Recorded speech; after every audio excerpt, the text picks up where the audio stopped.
with some very unfortunate news. The Republican Party is not ready to fight the Marxists. There are some Republicans that are, but they are completely misreading the room. You see, this is not normal times.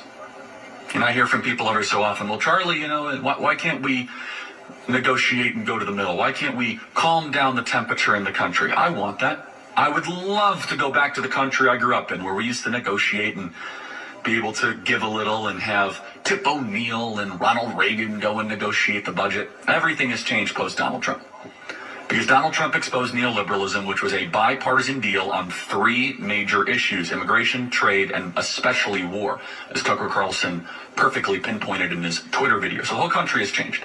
Democrats are playing for keeps. This is no longer some sort of a goodwill negotiation. They want us in jail. They want us dead. They want us eliminated. They're willing to use their political power and the oligarchy that they control to steamroll us.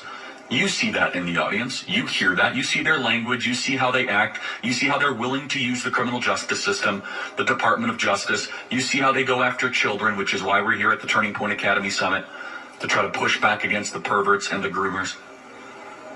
You see, they're playing for keeps. So this was a pretty historic week. Not in a good way. Earlier this week, Donald Trump was arraigned on 37 counts for paperwork stuff.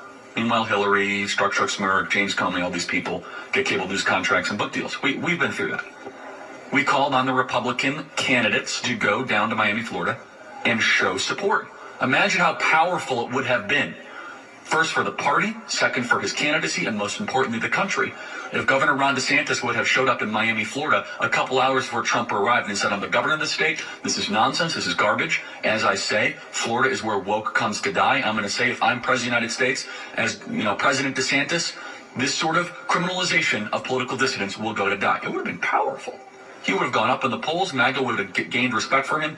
Instead, we don't know where Governor DeSantis was on that day. Missed opportunity, and it would have showed a real opposition party. Vivek Ramaswamy gained a lot of support for going down there. Chris Christie was doing a CNN town hall.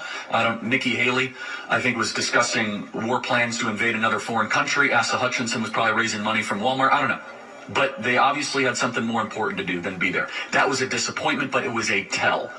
So then all of a sudden we have this, again, crossing of the Rubicon, no going back. Just shot across the bow. They're indicting a former president, and you would expect that the opposition party in Congress would get the memo. Like, hey, the Republican conservative base is not exactly happy right now, that these times are different, not exactly time for bipartisan compromise. And so an opportunity surfaced. There's a vote yesterday. Turning Point alumni, Congresswoman Ana Paulina Luna, someone who I have a great deal of respect for, and she fights hard for the country, introduced a resolution, controversial resolution, by the way, to say that Adam Schiff needs to be held accountable for the nonsense, the lies, when he was head of the Intelligence Committee, lying about Donald Trump repeatedly for political purposes and aims. She introduced a piece of legislation to censure Adam Schiff, and she had some fines associated with it. Now, remember the context. Context is super important in life. The context is they just indicted Donald Trump on 37 counts. 37 counts.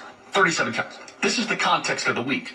You're fired up. You feel as if you are under attack. Your movement is being persecuted.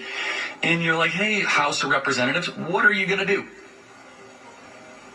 Are you going to step up?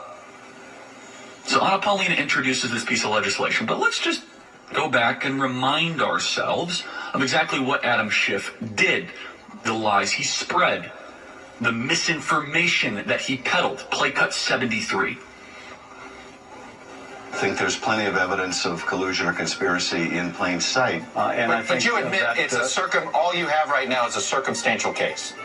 Actually, no, Chuck. I can tell you that the case is more than that. The only thing I can say is that it would be irresponsible for us not to get to the bottom of this. We really need to find out exactly what the Russians did. For example, in that Trump Tower meeting, there was a clear intent to collude with the Russians. There was a willingness to receive Russian help. The president himself called on the Russians to assist his campaign by hacking Hillary Clinton's emails. But then, most pernicious, his use of his office, his abuse of his power to attempt to get an ally to help him cheat in the next election. He abused his power and his quote-unquote reputation as head of the House Intelligence Committee. Adam Schiff is a traitor to the United States, and we've said that repeatedly, and we should say it again. He is a bad person. He's a scumbag, and he has not been held accountable, and he is actively running for the United States Senate seat in California. That's very important. He wants to now become a senator. He called Donald Trump a Russian agent. He made people's life hell. He would leak everything from the intel community. He brought in Donald Trump Jr. for dozens of hours of testimony. He's a bad guy. There's no debate about that. So you would think that the week that Donald Trump is facing 100 years in prison, he gets indicted. Hey, by the way, you might go to jail for a century, Donald Trump. Yeah, if you live as long as Abraham or Moses, you'll be able to serve out your entire prison term, like to your 176. You would think that the Republican Party would get the memo that now's the time to hold the line.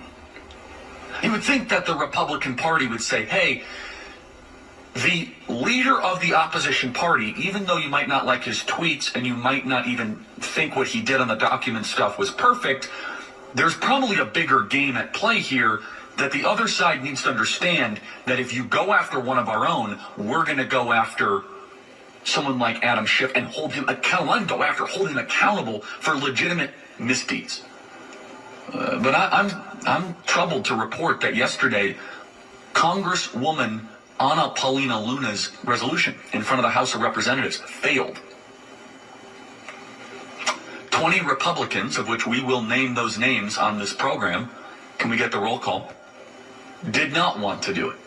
Now, some of the arguments that are being made are interesting. They're not convincing to me. But what I look, Congressman Massey, who I do have respect for, and I vehemently disagree because I don't think he sees the full picture here.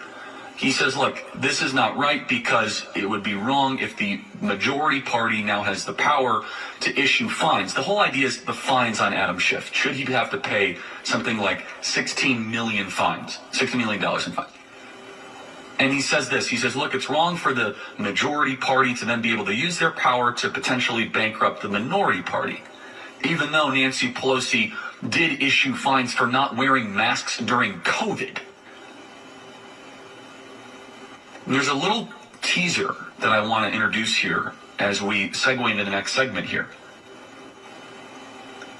How many principles will we, the Republican side, hold if the enemy is holding none? We're going to keep on saying, well, you know, we're better than this. We're above this. We're not going to do this. How many abstract principles will we continue to hold to when the opposition has zero? A week where Donald Trump now faces 100 years in prison, your Republican Party cannot get their act together to censure and fine Adam Schiff for crimes against the country. And it gets even worse than that, and I'll tell you after the break. Because what Republicans were doing last night should animate you. Patriot Mobile to this is Real a America's Voice news break. I'm Terrence Bates. We appreciate having you along for the ride. More than 20 House Republicans crossed the aisle and joined Democrats in voting down an effort to censor California Democrat Adam Schiff. The Republican-led effort to punish and fine Schiff comes over his false statements about President Trump and the bogus investigations into President Trump's ties to Russia.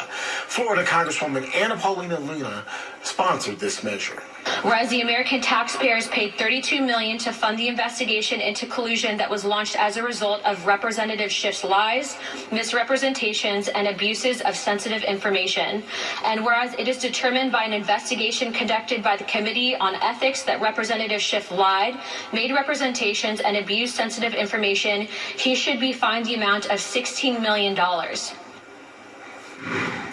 Taken to Twitter after the vote, Representative Luna promises to refile her censure motion next week, but this time without that $16 million fine provision. That's going to do it. I'm fired up about this. The fact that the Republican Party could not hold Shifty Schiff accountable.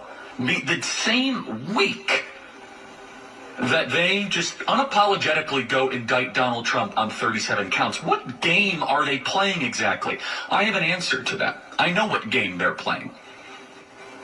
They're playing a baseball game. Now, look, I'll be very honest. I can see it both ways. I love baseball. At least I used to. I don't really watch baseball much anymore. It's become so woke, and it's just not the same sport. I love the 2016 Cubs. Obviously, when they won the World Series, the 05 White Sox. I think baseball is a beautiful sport. I could talk endlessly about how beautiful of a sport it is. But last night was the congressional baseball game. So I'm watching this congressional baseball game, and I say this as I love baseball. And I'm disgusted. And I'm torn on this, because I shouldn't necessarily allow my emotions to lead. Always kind of, it's okay, you should probably check your emotions. But when these 20 Republicans, the same day they refuse to hold Adam Schiff accountable, let's put that graphic up. Kelly Armstrong from North Dakota, Lori Chavez, Juan Ciscomani, Tom Cole, Warren Davidson, Brian Fitzpatrick, Kay Granger, Garrett Graves, Tom Keene, Kevin Kiley, ridiculous, Young Kim, Mike Lawler, Thomas Massey, Tom McClintock, Mark Molinaro, Jay Olbernate, Mike Simpson, Michael Turner, David Valado or whatever, and Steve Womack from Arkansas. The same day that those 20 say, we're not going to hold Adam Schiff accountable, totally misreading the room and not understanding the times where they're criminalizing paperwork stuff, all because Donald Trump is a leading presidential candidate. They say, no, we're not going to show the Democrats that we mean business. They go vote and then hurry up and go put their cleats on to go play a congressional baseball game. So look, I think that in normal times, I think there's totally a place for a congressional baseball game. Under normal times, I'd love to kind of have happy talk, patty cake, take me out to the ball game with Democrats, with Ronald Reagan and Tip O'Neill. But when they indict a former president and the leader of the opposition party on 37 counts, the Republican Party should have said, we're not going to play games with you Democrats. We're done. What a message that would have sent. What a message that would have sent if they would have showed up to the baseball game and they said, you know what? We're not playing this year. We're done. Instead, I have to say, Republicans won the game and Republicans crushed the Democrats by a score of 16-6. You guys are literally playing games.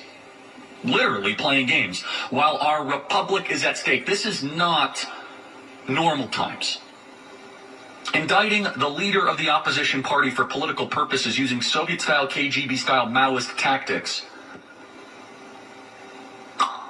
And we say, hey, let's go beat him in a baseball game. They say, well, it's really good, to try to win over bipartisanship so we can work on bills. I don't want bipartisanship right now. I want accountability for these maggots that are destroying our country. I don't want to have some sort of bipartisan compromise to go send that thug Zelensky more money, or to keep our borders completely wide open, or to bring in more plastic from China.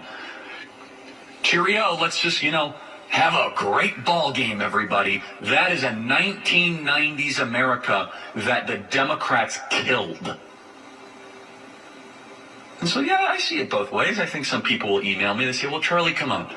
Is that just another thing that we just want to be filled with rage and with anger? And that's not a default setting. I don't enjoy being angry all the time. But I or you and our side, we didn't write that indictment against Donald Trump. We are simply reacting, I believe, righteously against a mass injustice of, again, the leading presidential candidate of an opposition party where unelected bureaucrats, administrative state agents think they get to choose who the President of the United States gets to be, destroying the promise of the consent to the governed and obliterating the United States Constitution.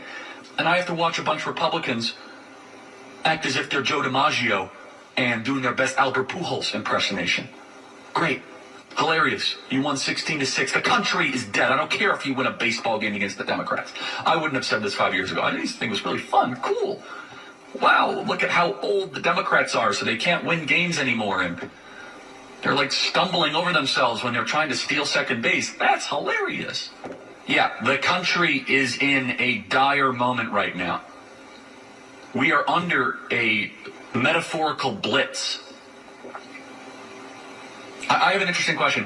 When London was being blitzed by the Nazis. Were they doing baseball games with the Parliament? Chicago. We'll be right back. If they